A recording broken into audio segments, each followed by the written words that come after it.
11 players, 1 cutoff, and a number that's going to end someone's season in 4 rounds. That number is 70. Top 70 in FedExCup points after this week at Sedgefield, and you're in. You keep your 2027 card, your season lives. Fall below it, and you're done. No playoffs, no guaranteed starts next year. Just the fall grind and a lot of unanswered questions. Right now, 11 guys are sitting in that danger zone. Some you'd expect. Grinders who've been scraping points together all year. One of them won a tournament 2 weeks ago. Beat Scheffler down the stretch to do it. Still not safe. Not even close. Another is a major champion who withdrew from his last start and hasn't stopped sliding since. By Sunday evening, some of these careers are going to look completely different. The first name on this list will surprise you, because he did everything right and it still wasn't enough. Here's the part that gets me. I think this week is going to be more brutal than any major. At least in a major, you're playing for a trophy. These guys are playing for their livelihoods. Tell me if you agree or if I'm blowing this up. Drop it in the comments. Want the full breakdown without the corporate spin? Hit subscribe. We do the real version here. Missing 70 doesn't just end a playoff run. It changes a player's entire year. The caddy, the sponsors, the Monday mornings wondering if you still belong out here. All of it comes down to 4 rounds in Greensboro. I'm going to walk you through all 11, one by one. Starting with the man holding the 70th spot by the thinnest margin you can imagine. His name is Jackson Koivun. 2 weeks ago at the 3M Open, he beat Scottie Scheffler down the stretch, won the tournament, and jumped into the top 70. Everything he'd been grinding toward all season, finally in his hands. Then came the Rocket Classic in Detroit. 2 late bogeys on the back 9, and that was all it took. He slipped right back to 70th. The last man in. The bubble boy. Think about that for a second. You win a PGA Tour event. You hold off the best player in the world to do it. 2 weeks later, you're still fighting for your season. The win didn't save him. It barely moved the needle. One tournament, even a victory, doesn't buy you safety. Not when the field is this deep and the margins are this thin. Koivun doesn't need a miracle this week. He needs 4 solid rounds. A decent finish probably keeps him inside the line. Sedgefield doesn't hand out decent finishes, though. Small greens, afternoon wind, tight fairways that punish anything left or right. When you're playing every shot knowing one bad hole could cost you your entire year, the golf course shrinks. Every 5-footer looks like a 10-footer. Every tee shot feels like it's got your name on it. What makes Bubble Week different from any other week is the routine. Normally, a player walks to the first tee, hits his driver, and thinks about the next shot. This week, every single decision carries extra weight. Do you go for the green in 2 on a par 5, knowing that a plugged lie in the bunker could cost you 2 shots? Do you lay up and play safe, knowing that safe might not be enough to keep your spot? Every yardage book note, every caddy conversation, every practice stroke is filtered through one question. Is this shot going to keep me above 70? Here's what makes his spot even more fragile. Koivun isn't just protecting his own position. He's got a guy 1 slot behind him who's been grinding all season for this exact chance. 1 bad round from Koivun, 1 good round from the man at 71, and they swap. No warning, no second chance, no sympathy from the points list. Koivun's problem isn't just the golf course. It's the man 1 shot behind him who's been waiting his entire career for this exact week. That man is Meissner, 71st, first guy outside the line. He made the cut on the number last week. Scratched out a tie for 26, just to gain 1 spot. 1 spot. That's all his entire week of work got him. 1 position closer to the line that decides whether his season continues or ends. Meissner isn't some rookie panicking for the first time. He's been in this fight before. He knows what it feels like to play a Thursday round with your entire year hanging on every putt. He knows that Sedgefield's small greens don't forgive hesitant strokes. He knows that if Koivun plays even average, Meissner needs something special to jump him. The math is simple and cruel. If Koivun misses the cut and Meissner finishes inside the top 15, the flip happens. 70th becomes 71st. 71st becomes 70th. One man breathes, the other suffocates, all because of a single weekend in Greensboro. Meissner's problem is that he can't control what Koivun does. He can only control his own scorecard. When you're playing for your life, trying not to think about what the other guy is doing is the hardest thing in golf. You check the leaderboard. You see his name. You press. Pressing leads to bogeys. There's a specific cruelty to being 71st. You can see the line. You can almost touch it. You know that one good round, one hot putter, one lucky bounce on a par 5, and you're in. But you also know that the guy holding the spot is playing the same tournament, on the same course, under the same conditions. You're not just beating the field. You're beating one specific person. And that head-to-head knowledge gets into your head in a way that nothing else does. You start playing his tournament instead of yours. You start making decisions based on what he might do instead of what your game plan demands. That's how good players miss cuts they shouldn't miss. On the practice range this week, you'll see these guys checking their phones between swings. Not social media, not text messages. The FedExCup standings page. Refreshing it. Doing the math in their heads. Figuring out exactly how many points they need. Exactly what finish gets them there. Their caddies do the same thing. Walking the course on Wednesday. Yardage book in one hand, phone in the other, calculating scenarios. This week isn't just about golf. It's about arithmetic disguised as golf. Even the caddy's job changes this week.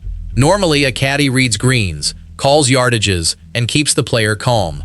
During bubble week, the caddy becomes a mathematician. He's calculating points between holes. He's telling his player exactly what finish they need based on what the other guys are doing. He's making club selections based not just on wind and distance, but on risk tolerance. Play safe and hope, or go aggressive and pray. The caddy carries that weight too. If his player misses the cut, the caddy loses his paycheck. Same simple equation. Different side of the bag. Two guys fighting for one spot is brutal. Two former major champions stuck in the same fight makes it personal. Keegan Bradley sits at 72, 4 spots out.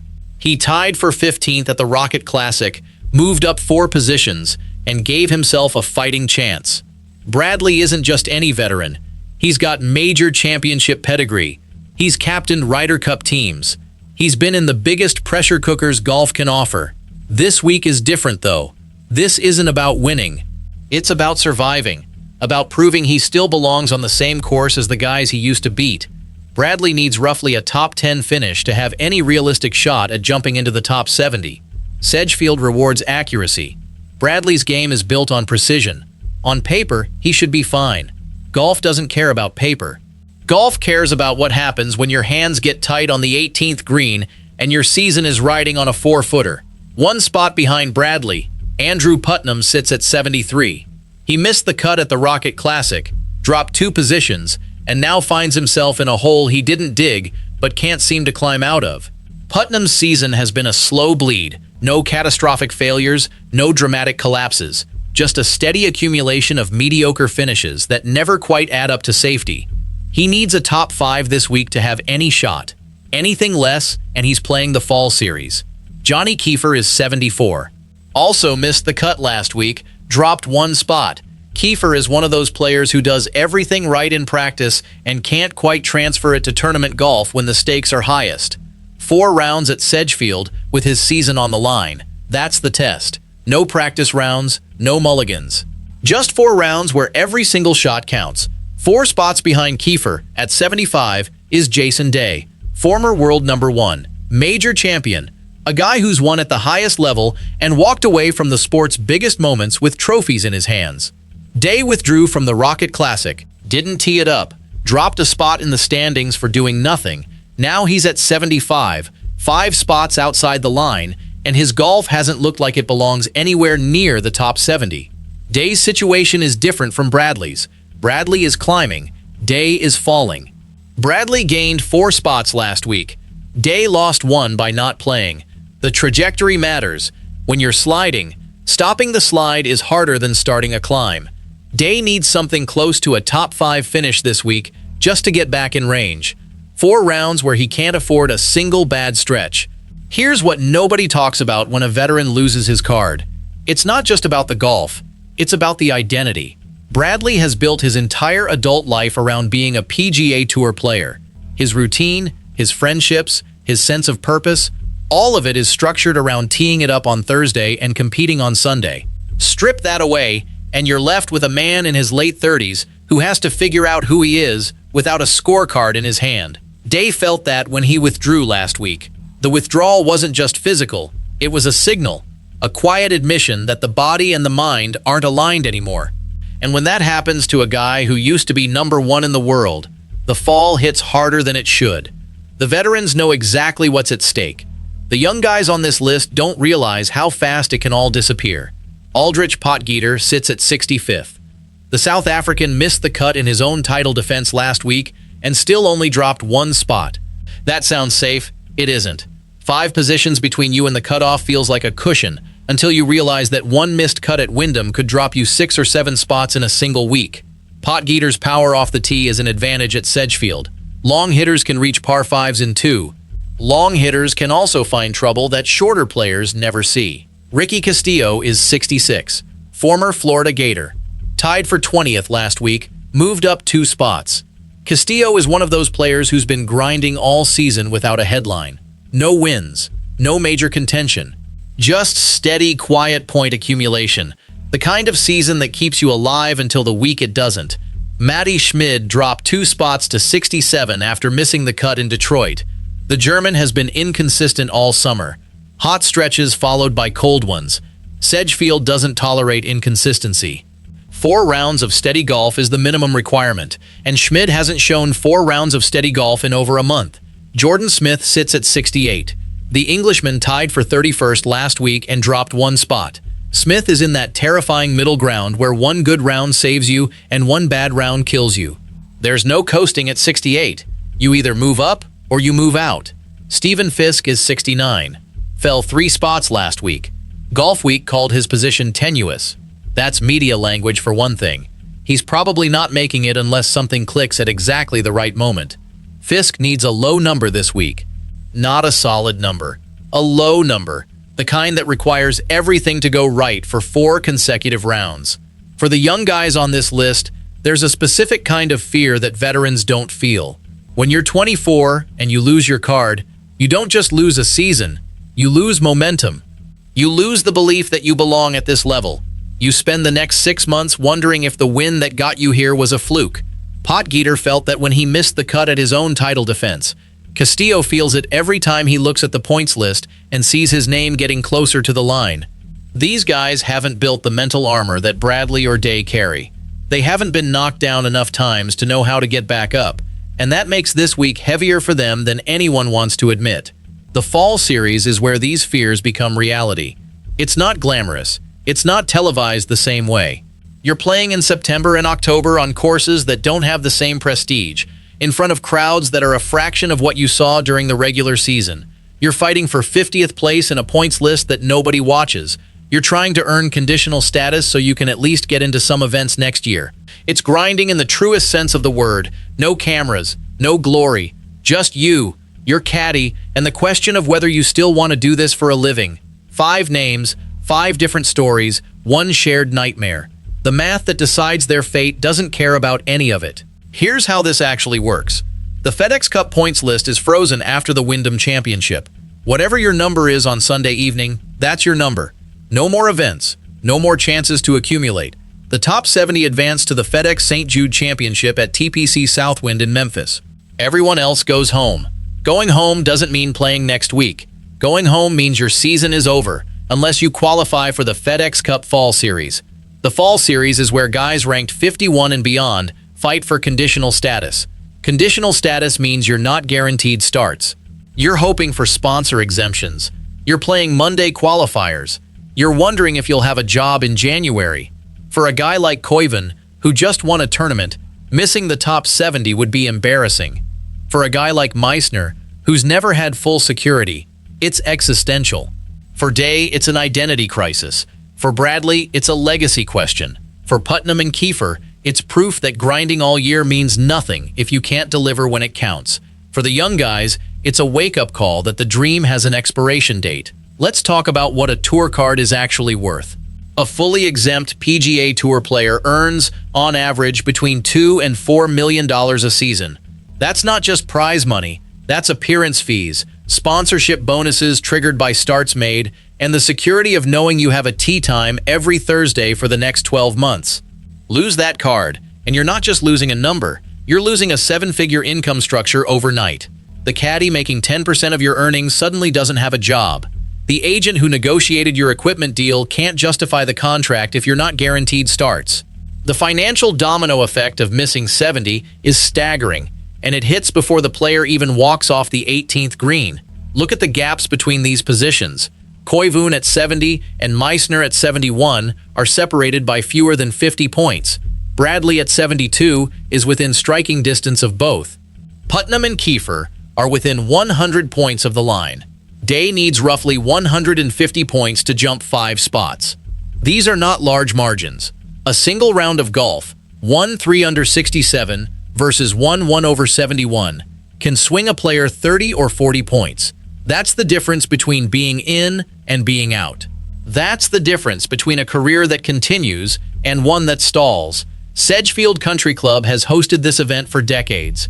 It's seen legends win. It's seen nobodies become somebodies. The course itself is not the enemy. The enemy is the number next to your name on the leaderboard. The enemy is knowing that somewhere out there, 10 other guys are trying to take your spot. The enemy is the math. Numbers don't lie. By Sunday evening, at least 3 of these 11 careers are going to look completely different, and the ones who fall will wonder if they ever get back. Here's the full picture. 11 players, ranked 65 through 75. 5 inside the line but not safe. 1 holding the line by his fingernails. 5 outside the line fighting to get in.